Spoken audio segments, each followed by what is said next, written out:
Welcome back, everybody, to the deep dive. This time, we're heading back a few years Oh, yeah. to April 2018, Mm-hmm.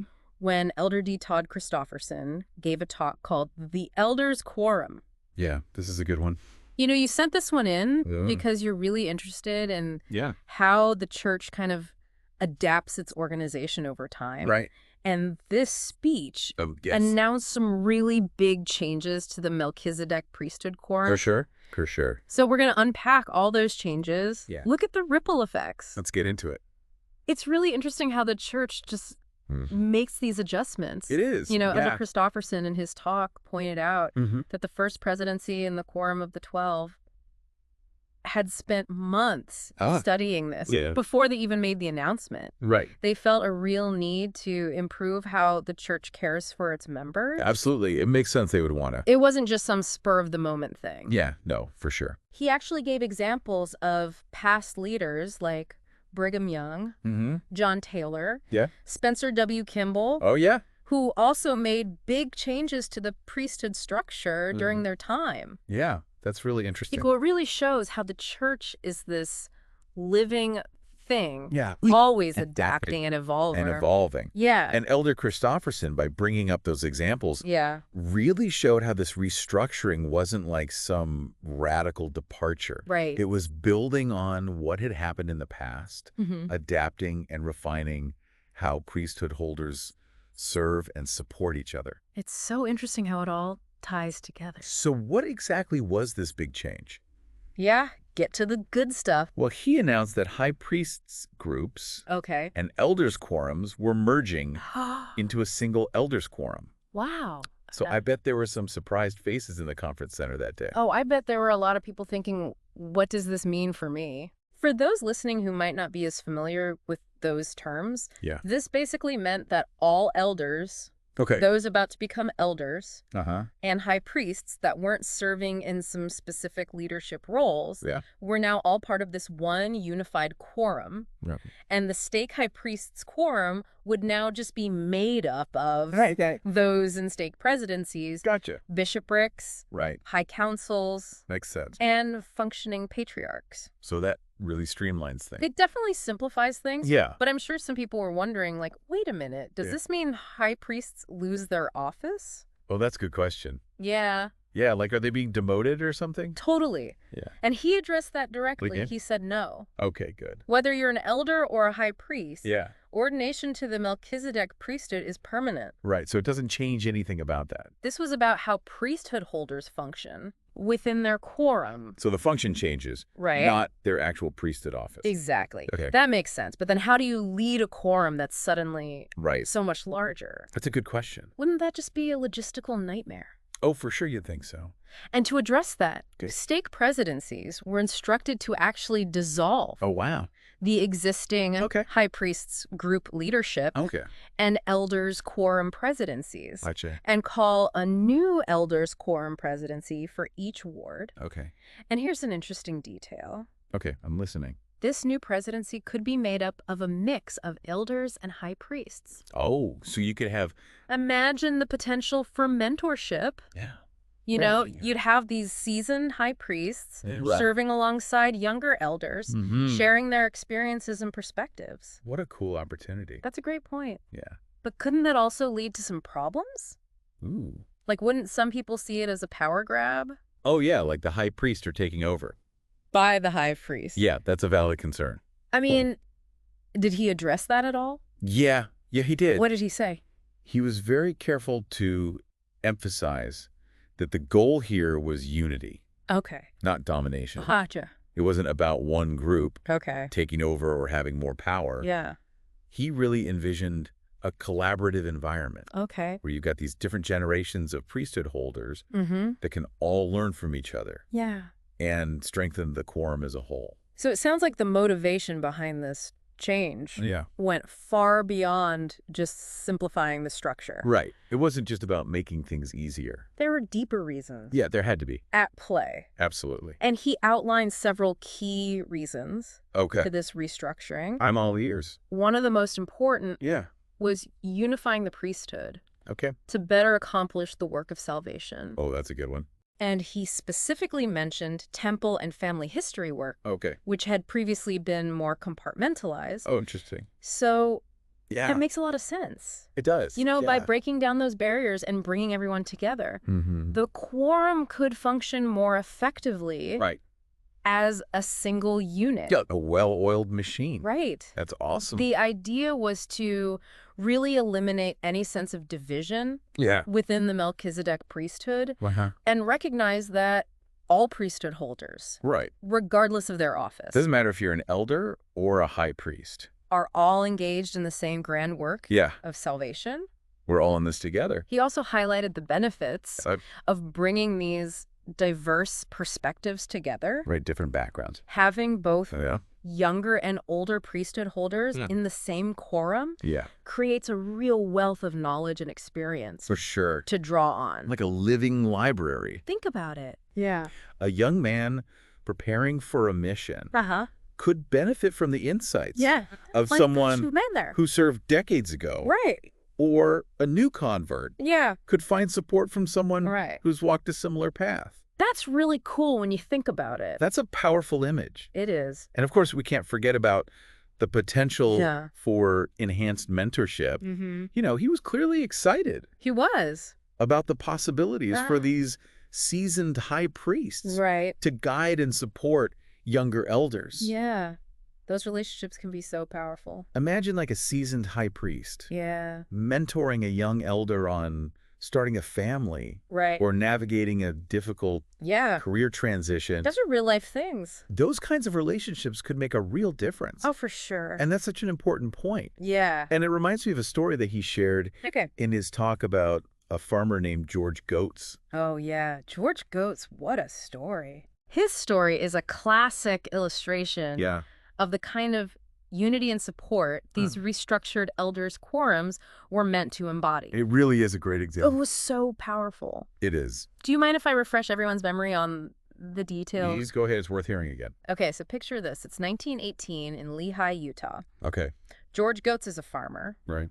And he's having a rough year. Oh, man. A winter freeze has devastated his beet crop. Okay. So the harvest is a real struggle. Oh, but then tragedy strikes. Oh, no. The influenza epidemic hits his family. Oh, gosh. And within 6 days... This is awful. He loses his son, Charles. Oh, my God. And 3 grandchildren. Oh, that is so sad. And he has to make 3 separate trips to Ogden. Wow. To bring their bodies back for burial. What a difficult time. It's just heartbreaking to even imagine what he must have been going through. Oh, can't even imagine. Burying his own family members. Yeah. Building their caskets. Yeah. Dealing with all that grief and exhaustion. Just awful. He finally gets back to the farm with his son, Francis. Okay. And on their way to the beet field, they start encountering neighbors who are heading to the factory with their harvested beets. Right. It's harvest time. People offer condolences, saying things like, tough break, George, or you've got a lot of friends.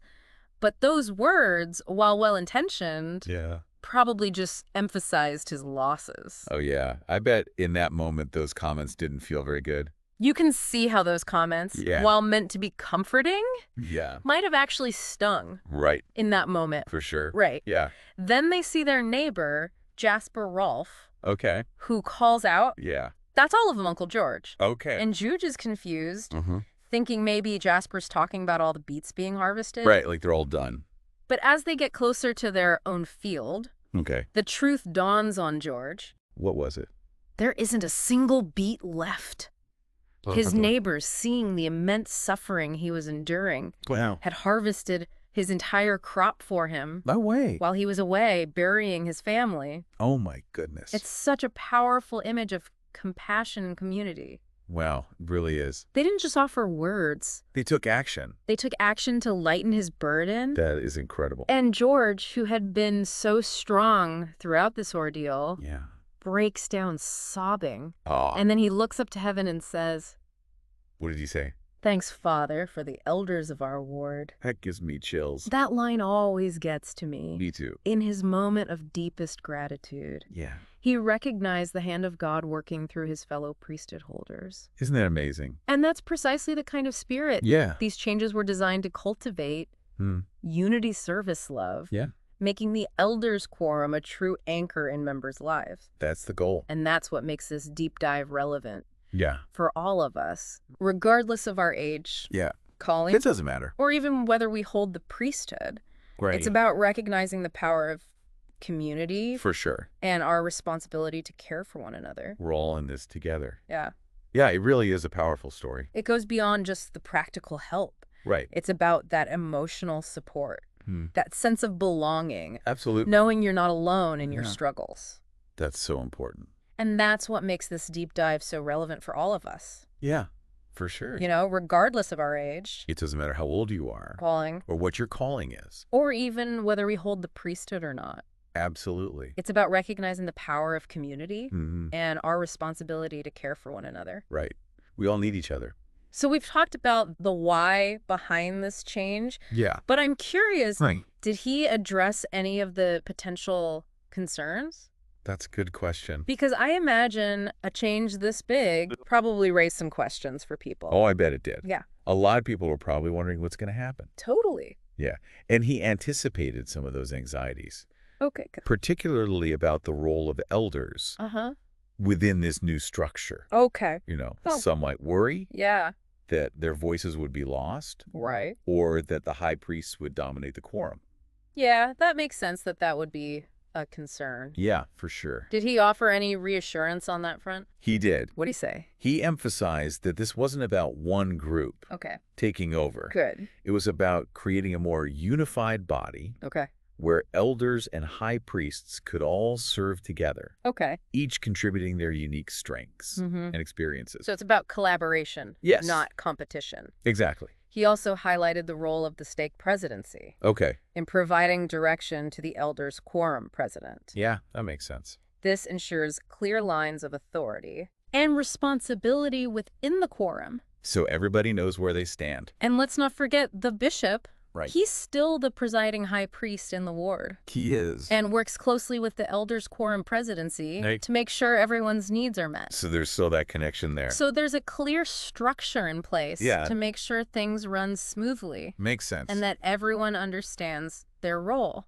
So it's not just chaos. This change wasn't meant to create chaos or confusion, but to enhance unity and effectiveness. Okay, so it's about improving things. So while the change might have felt drastic at first, it sounds like a lot of thought went into ensuring a smooth transition and addressing those potential concerns. Yeah, it seems very well thought out. And it's important to remember that he spoke with a lot of optimism about the future of these restructured quorums. Absolutely. He saw this as an opportunity to unlock potential and create stronger, more vibrant quorums that could better serve their members and the wider community. What a great goal. That sense of optimism is contagious. It is. It really is. Yeah. It makes me think about how these changes have actually played out in wards and stakes across the globe.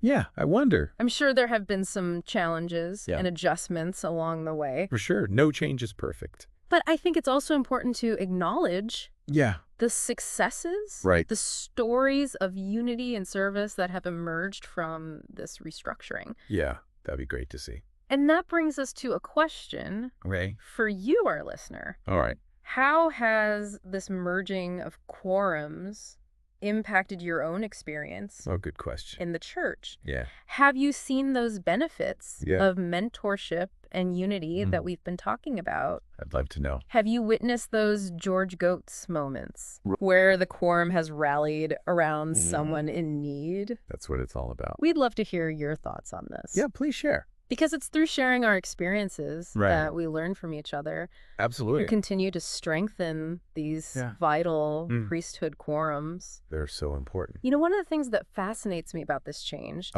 is how it speaks to a larger principle of adaptation within the church. Oh, interesting. You know, we often think of the church as this unchanging institution. Yeah, as this like solid rock. But history shows us Yeah. That's not the case at all. It changes all the time. And it makes you wonder what other adjustments Yeah, like what's next? we might see in the future Right. as the church continues to grow. and adapt to the ever-changing needs of its members. It's exciting to think about. Exactly. Yeah. The church is this living organism. It is. And like any living thing, it needs to be able to adapt. It has to. And evolve to thrive. That's a good point. And I think this restructuring of the quorums is a perfect example of that principle in action. I like that. It also highlights the importance of revelation in guiding those adaptations. Right. It wasn't just a matter of coming up with a good idea. It wasn't just brainstorming. It was about seeking the Lord's will. Yeah. And following his guidance. That's how we know we're on the right track. Absolutely. Yeah. And I think that's a key takeaway for all of us. Yeah. Regardless of our roles in the church. Doesn't matter what we do. We need to be open to change. Yeah. To be willing to adapt. Right. And follow the Lord's lead as he reveals his will to us. So important. That's such an important reminder. It is. Especially in a world that's constantly changing and evolving. The world's crazy. We can find stability and direction. Yeah. By staying connected to the source of revelation, seeking the Lord's guidance, and being willing to follow where he leads. I love that. You know, as we've been discussing, these changes to the quorums, I've been thinking about the potential long-term impacts. Oh, that's interesting. Particularly on younger generations of priesthood holders. Yeah. The young men. What are some of the potential benefits you see for young men as a result of this restructuring? Well, I think having these seasoned high priests serving alongside them can create some powerful mentorship opportunities. I bet. These young men can learn from the experiences and wisdom of those who've been through the ups and downs of life. For sure. Who've faced challenges and found solutions. Right. People who've been there. That kind of intergenerational connection can be so valuable. Yeah. Like a built-in support system. Yeah, exactly. Within the quorum. They've got people they can turn to. And I think it can also help them develop a deeper understanding of what it means to be a priesthood holder. Right. It's more than just meetings. They're not just attending meetings and fulfilling assignments. It's a way of life. They're learning by example, seeing firsthand how priesthood power can be used to bless lives and strengthen families. Yeah. And I imagine it can also help them feel more connected to the quorum as a whole, knowing they're not just the young guys, but valued members of a brotherhood that spans generations. I like that a lot. Creates a sense of belonging and purpose. For sure. That can be so important. Absolutely. Especially during those formative years. Yeah, those are crucial times. It's interesting to think about the potential ripple effects of this change. How it's shaping the experiences and perspectives of those coming up in the church. Wow. It definitely raises some interesting questions. Okay. For further exploration. Hit me. For example, how has this restructuring impacted the way young men view priesthood service? Oh, that's a good one. Has it made them more engaged or less? Right. Has it influenced their decisions about missions or temple marriage? Wow, big questions. Those are great questions. They are. And it makes you wonder if there are any unforeseen challenges that have emerged as a result of this change. That's always a possibility. I'm sure there have been. Anytime you implement a change of this magnitude, there are bound to be some unexpected hurdles. You can't plan for everything. For instance, some might argue that merging the quorums could lead to a loss of unique identity. Or purpose for the high priest. Yeah, like where do they fit in? That's a valid point. It is. It's important to acknowledge those potential drawbacks. Yeah, for sure. And consider how they might be addressed. Absolutely. We need to be aware of those things. Right. And perhaps that's something for you, our listener, to ponder. Okay, ready. Have you observed any unforeseen challenges in your own ward or stake as a result of this restructuring? Good question. How have those challenges been navigated? I'd like to know. We'd love to hear your insights on this. Yeah, share your thoughts. Because it's through these kinds of conversations that we can gain a deeper understanding of the complexities of this change. For sure. And its impact on the church as a whole. That's what we're here for. It's so cool to think about all the different perspectives. It is. And experiences that are being shared now. Right. In these unified quorums. It's really creative. A richer tapestry. That's a great way to put it. Of brotherhood. I think that diversity of thought and experience can only strengthen the quorum as a whole. It reminds me of that scripture in 1 Corinthians where Paul talks about the body of Christ and how each member has a unique and important role. We all have something to offer. To play. I love that scripture. He compares the church to a body with different parts working together for the common good. Makes sense. And I think this restructuring of the quorums reflects that principle. It does. We're all part of the same body, each contributing. Doing our part. Our unique gifts and talents. Our gifts and talents. To build up the kingdom of God. That's what it's all about. That's a beautiful analogy. It is. It makes me think about the potential for greater unity within the church as a whole. That would be amazing. By breaking down those artificial barriers between elders and high priests at the ward level. The ward level. We're fostering a greater sense of oneness and shared purpose. That's so important. I agree. Yeah. And I think that sense of unity is more important now than ever before as we face increasing challenges. For sure. And pressures from the world. The world's a tough place. Absolutely. It is. We need each other. We do. We need that support, that strength, that sense of belonging that comes from being part of a unified body of believers. I love that. And I think this restructuring of the quorums is a powerful step. It is. In that direction. It's moving us in the right direction. It's creating stronger bonds of brotherhood. Fostering greater collaboration and equipping priesthood holders to more effectively serve and bless. That's the goal. The lives of others. I like it. So as we wrap up this deep dive into the merging of Melchizedek priesthood quorums, I think it's clear that this was a significant change. Absolutely. One that has had a profound impact on the church. It really has. And it's an ongoing journey. It is. We're still learning and adapting, discovering new ways to maximize the potential of these restructured quorums. They're always learning. And that's where you, our listener, come in. That's right. We want to hear your reflections on this change. Tell us what you think. How has it impacted your own ward or stake? Yeah. What opportunities for mentorship and service have you seen unfold? I'm curious to know. And perhaps even more importantly, how can you personally contribute? That's the real question. To the vision of unity, love, and support that Elder Christofferson so beautifully articulated. He did a great job.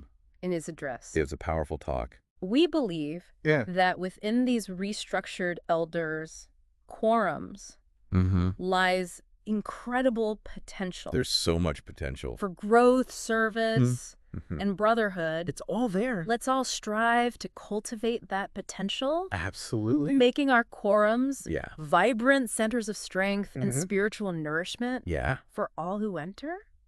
I love that. Until next time. Yeah. Keep diving deep into the gospel. Keep learning.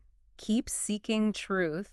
Yeah. And keep building Zion. Build Zion. One act of service. One expression of love. One moment of unity. One moment of unity. At a time. That's how we do it. And remember, the journey of learning and growth is never ending.